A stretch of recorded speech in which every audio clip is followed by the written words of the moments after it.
thinking we could... Hey. Okay, bit over. Okay, what we're gonna be doing today... Okay, don't look at my ears because... okay, you know what? Look at them. I'm real. I'm real. Like, they just stay infected, the piercings. And it's like, well, what am I supposed to do? Take better care of them? Because we need to be realistic about our options moving forward, and that's not really within my skill set. Okay, I thought what we could talk about today is a relatively recent revelation that I had, which is that I'm not bisexual, I'm just gay. And I thought that since this was kind of a confusing process for me, I was like, you know what, let's make it easier for the girls. Like, I'm just gonna talk about kind of how I realized that I wasn't bisexual and that I was actually not interested in men. And if any of these things resonate with you, it doesn't necessarily mean that you're gay, but just like things to consider. I would also recommend, like, people are gonna kill me for this, but the Lesbian Master Doc, I'll link it in the description because it is kind of helpful. It was helpful for me. But without further ado, let's just get into it. Okay, my first, all my notes are just, it says lesbian. Okay, so my first note is we, as women, we tend to date men because that's our role. That's what's expected of us. And so we kind of, it's easy to not really question that. You just kind of assume, oh, I'm gonna date men because that's what we're supposed to do. And I think for me, like, I grew up in an area that was very liberal, but I think if you grow up in a place where it's really not like that, or where being gay is not talked about, and you're getting, a lot of places are going back to that, where it's just, you don't talk about it at all. And when you don't know that there are other options, it's so easy to just kind of go along with dating men because you assume that however it feels, even if it doesn't feel that good, is how it's supposed to feel and how it feels for everyone else who's dating men. You know what I mean? Without considering, like, maybe this isn't what I want. Because until very recently, I feel like culturally, you weren't presented with other options. It was like, this is what you do. You date men, you are high school sweethearts, you go to prom, you go to college, you get married, and you have kids, and you just kind of live like that forever. And I think a lot of us, I would guess that especially people who are older and who grew up at a time where that really was not, where like being gay really was not an option or something that was talked about. Like, I feel like there's probably a lot of people who are older right now who are like, wait, have I been gay the whole time? Like, for 60 years. I think there's this kind of myth that if you're gay or if you're a lesbian, like, the other gender completely repulses you. And for me, that's not really how it was. I mean, in some ways, yes. But I think it can be easy to feel like, well, I must not actually be gay because I've had good relationships with men, or I have men in my life that I enjoy or whatever. But I think for me, like, every guy that I've dated, I would have been totally fine if we had just been friends and would have preferred it in a lot of cases. And you know what? Like, I'm gonna say it. Dating men is tolerable for me. I can tolerate it. Like, I can go through the motions. I can do everything I'm supposed to do. It just doesn't feel good. And I just don't feel attracted to them. So it's like, yes, I can do that performance of heterosexuality or bisexuality, but it's not true to me. And so it's not like this thing where I've always known, ooh, man, I don't want to be anywhere near that. It's more of like a realizing later that, like, if something doesn't feel good, you don't have to keep doing it in that sense. And so I think that's important to think about. It's very easy to confuse platonic and romantic feelings both with girls and with men, because with men, you might think, oh, this guy's so funny and he's so nice to me, I must have a crush on him. Or with a girl, you're like, oh my god, I like think she's so pretty and hot and I want to kiss her. I must want to be her friend. Like, it's, I think if you're a girl, you tend to downplay your feelings for women and disguise them as friendship, and you tend to downplay feelings of friendship for men and interpret them. Hey, sit down now. I don't know why. Anyway, I think it's easier to kind of assume that you must like men. If you like men, you must like men. Okay, we're not doing that.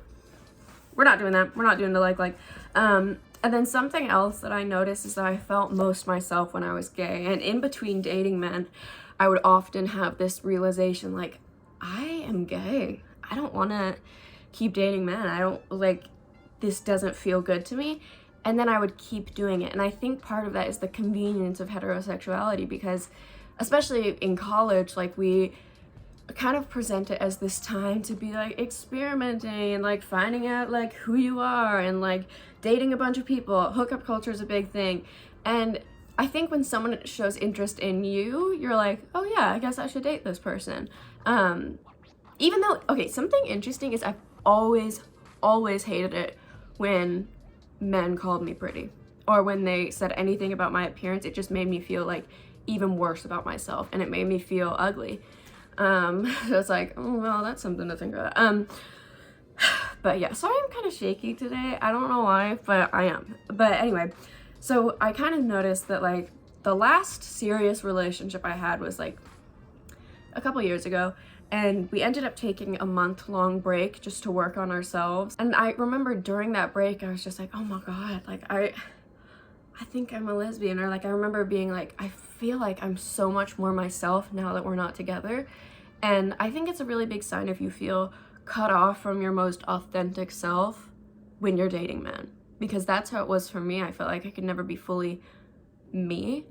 And not every girl feels that way. So something to think about. And then another thing is, so my therapist was talking to me about how relationships with men that I logically didn't like but still really craved their validation, like I'd be like, he's not even cute, I don't even like who he is as a person, but it kills me that he won't show me the time of day. You know what I mean? Like, I was like, I wanted that validation so bad. And this part is gonna kind of shake you guys up a bit, because I wanted to be wanted, and staying in bad relationships, I stayed in bad relationships because being treated poorly reaffirmed how I felt about myself already. So it was this kind of schema-driven thing where I would stay in these relationships because I thought that I wasn't good enough. And they treated me like I wasn't good enough, and like I wasn't like worthy of attention or whatever. And that's kind of already how I felt about myself. So it just reaffirmed those beliefs, and I formed that belief very early on from getting teased in elementary school, and from always being like the funny friend or the ugly friend or the weird friend, but not the one that anyone wants to date. Which I could do a whole video about growing up being that friend, because I don't want to say traumatic, but like it totally shapes how you see yourself as just like garnished instead of as an actual person. But anyway, being in those relationships with men didn't feel good, but it felt right because I was being treated how I thought I deserved to be treated, if that makes sense. And it does. I know it does make sense. I need to stop being like, if that makes sense, you know what I mean? Because it's like a girl thing, especially. I pushed it down kind of a lot. Like when I look back at it over the years, like I had so many epiphanies where I was like, I'm fully gay, I don't want to date men anymore, I feel free. And then like I would date a man. And I just realized like I had a ton of conversations about compulsory heterosexuality. I posted on my main Instagram. I was like, hey, like, can I talk to lesbians and bi people about compulsory heterosexuality, because I'm working on something. Whole time the thing I was working on was figuring out my own sexuality, but I was like, it's a project. And I posted anonymously those conversations on my Instagram highlights on my main account. I think I did it on my Life Full of Grace account as well, so that's there if you want to look at those. And just because reading other people's experiences and having those conversations was like so eye-opening for me. I was like, this is exactly how I feel. And a lot of us, honestly, I don't think we talk about it, but we deal with a lot of the same kind of like, yeah. Okay, well, I'm gonna let her go. Don't look at my outfit. These pants are such a way that, like, you know when pants are kind of loose and then they get in, they get like in your butt, and then it just looks like a phew. Which there's nothing wrong with that, but it looks like a parachute. But yeah, so having those conversations was huge for me, because I realized that something that, like, when people come out, I feel like conversations with queer people are like top tier, amazing, love them, like, you just learn so much about yourself and about the other person. You're like, oh my god, that's why I do that. Or, I don't know, they just always feel really, like, good on the soul for me.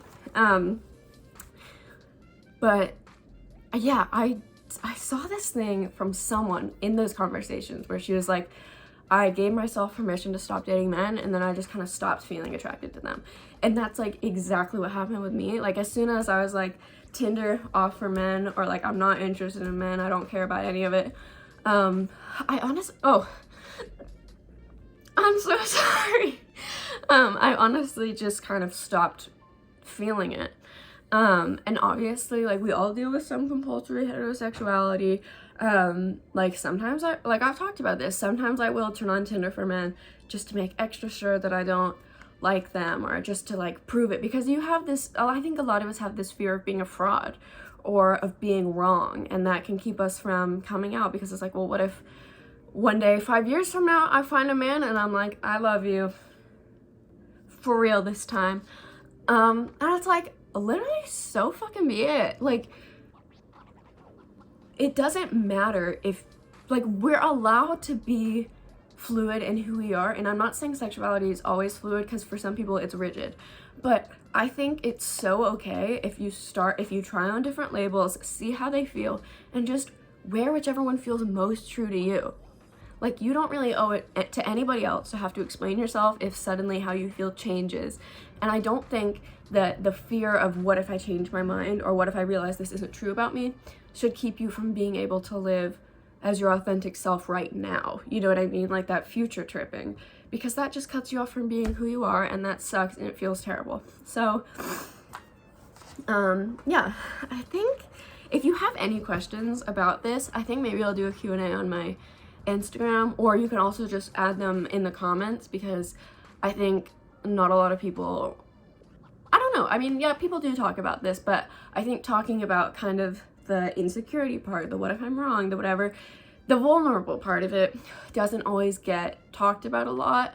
It's just something that we tend to keep to ourselves. So if anyone has any questions or anything they would like me to make a video about, feel free to comment that, and I will see you in the next video.